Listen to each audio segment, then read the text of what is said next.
Okay, so let's get into it.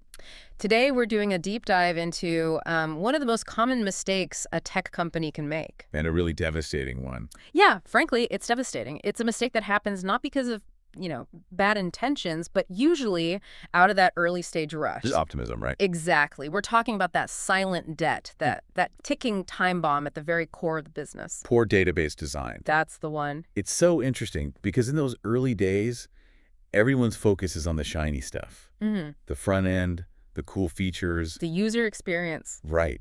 And the database is just seen as, like, the plumbing. It gets overlooked, or even worse, it's seen as a place to cut costs. And that one decision, treating it like just another line item, something you can just fix later, that's the moment the bomb starts ticking. That's the start of a very, very slippery slope. It is, because you have to understand what the database actually is. It isn't just another part of the tech stack. It's the bedrock. It's the bedrock.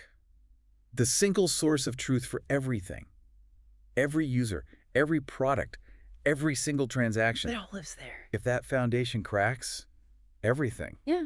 And I mean, everything you build on top of it, it just fails. Right. And here's why this is such a different kind of technical debt. This is what makes it so dangerous. You can, with a lot of pain and money, swap out a programming language. Sure. Or rewrite your app's architecture. Those are huge projects, but they're doable. But the database. Yeah. Trying to change that foundational layer once you have tons of live customer data. Oh, it's a nightmare. It's like trying to replace the foundation of a skyscraper. While people are still working on the 50th floor. Exactly. You can't just turn it off for the weekend. Any little change you make shakes the entire structure. Which is why we need to unpack this. Yeah. We need to look at how this actually kills an otherwise successful company. So let's walk through that classic cautionary tale we found. Right. The one that plays out over and over again. A company launches, everything looks great on the surface, right? Oh, totally. Yeah. Users are pouring in, revenue's up. It's a huge success. But underneath it all, there's this flaw that was baked in from day one. A database that was never, ever built to scale. They just built it to ship fast. And for the first year, it works fine. Absolutely. Year one is smooth sailing. The data set is small, so even inefficient queries are fast enough. Nobody feels any pain. Everyone's celebrating. Everyone's celebrating. But then you hit year 3. Yeah. And this is where the cracks really start to show. What happens first? The first thing you notice is the site slowing down. Latency spikes during peak hours. Okay, why? What's technically happening there? It often comes down to poor indexing. I mean, think of an index like the index in the back of a textbook. Lets you find things quickly without reading the whole book. Precisely. Without a good index, the database has to do a full table scan. It has to read every single row to find what it's looking for. Which was fine with 10,000 users. Instantaneous. But with 3 million users, that scan chokes the entire system every time someone does something common, like log in. And it's not just speed, is it? The sources said building new features suddenly becomes incredibly hard. Agonizingly hard. Uh-huh. This is where a messy, non-normalized schema really starts to hurt you. What does that mean exactly? It means you cut corners early on. You just lumped a bunch of different data into one big table or duplicated information everywhere. So now, when you want to build a feature that connects 2 different things, your engineers have to write these insanely complex, slow queries just to piece the information together. So they're basically fighting the architecture just to get simple data out. Yes. They're spending all their time creating these brittle workarounds and hacks just to keep the lights on, not building value. And that just compounds. It compounds. And that leads you to year 5. The breaking point. The breaking point. This is when the best engineers on the team finally have to say, we can't go on like this. The hacks stop working. The hacks stop working. The complex queries start causing deadlocks. The database connection pool is exhausted.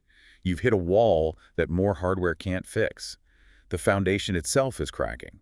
So hitting that wall isn't just a tech slowdown. It triggers this cascade of failure across the whole company. That's right. It becomes an organizational crisis, and it hits in 3 really terrifying ways all at once. Let's break down that triple threat, starting with the most immediate one, operational risk. Yeah, the operational risk is brutal. We're past slow load times now.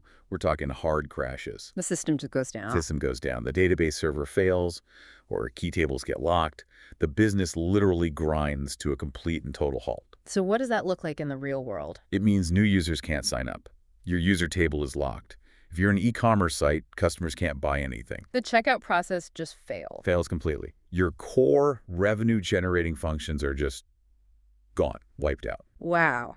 And that operational failure then bleeds right into the second category, which is the long-term damage, business risk. Absolutely. Because even if you get the system back online, the damage is done. How so? The biggest hit is to data integrity. A bad crash can mean transactions are only half processed. Data gets corrupted. So like inventory counts are wrong or customer order histories are messed up. In the worst case scenario, you might have actually lost customer data permanently. and there goes all the trust you spent years building. Shattered. Overnight. If you lose someone's data or they can't buy something, they don't just get frustrated, they leave. And they tell their friends. And they tell their friends. Right. Recovering that credibility is incredibly difficult. And all of this leads to the third risk, the one that proves how expensive that early mistake was. Financial risk. Yeah, this is where the bill comes due. Recovering from this is a massive unplanned expense. You're not budgeting for this. No way. You're hiring expensive specialized consultants, you're buying new infrastructure, new licenses, and you're paying your entire engineering team months of overtime. So it's a financial crisis on top of the operational one. And that's not even counting the lost revenue from the outages themselves, which could be millions. This sounds existential. Is it just game over for a company at that point? Not necessarily. But recovery is, it's monumental. It requires military precision. That analogy we found was perfect for this. The open heart surgery. On a marathon runner. Mid-race, yeah. You have to replace the most critical part of your system while the business is somehow still trying to run on it. So how do you even start a project like that? What's step one? The first and most painful step is you have to freeze everything else. All new features stop. All new feature development comes to a screeching halt.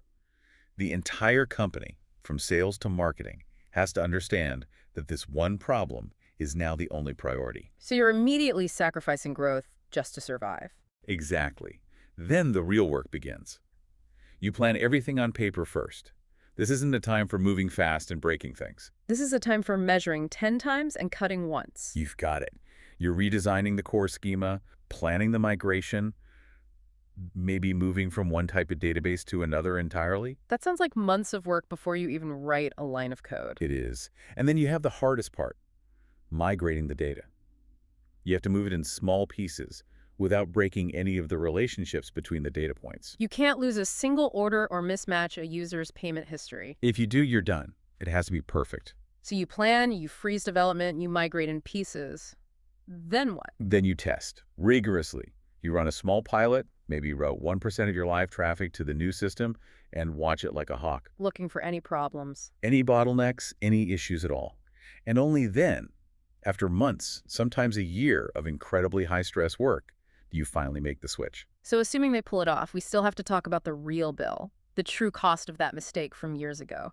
Right, because it's so much more than the overtime and the consultant fees. It's the lost momentum. It's everything you lost where you were stuck, inwardly focused, just fighting to survive. Let's put that in perspective. Back in year one, they thought they were saving, what, maybe $50,000 by not hiring an expert? Something like that.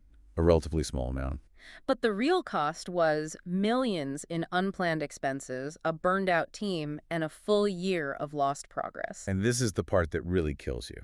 Go on. While your company was completely focused on fixing its own broken foundation, what were your competitors doing? They were innovating. They were innovating. They were launching new features. They were capturing the market share. You were too busy to defend. So you didn't just pay with money and time. You paid with your future. You paid with your opportunity to lead the market. The bottom line seems so clear then. Technical debt is a normal part of building software. You can fix some things later. You can refactor a bit of code. You can update an API. That's manageable. But the database, neglecting the database is different. It's not just debt. It's a ticking time bomb. Yeah. It's the difference between remodeling your kitchen and finding out the main support beam of your house is rotting through. One is a project, the other is a catastrophe. And that catastrophe will cost you exponentially more in money, time, and opportunity than almost any other mistake you can make. That initial investment in getting the foundation right, it's the best insurance policy you can ever buy. An investment that really determines your longevity? It determines your ability to scale. Full stop. So think about this. You can always give your application a new coat of paint. Mm. You know, change the look, update the logo, refresh the UI. That's the easy part. It's superficial. But how confident are you really in the foundation that your entire business is built on? Because changing that, well, that's a whole different story.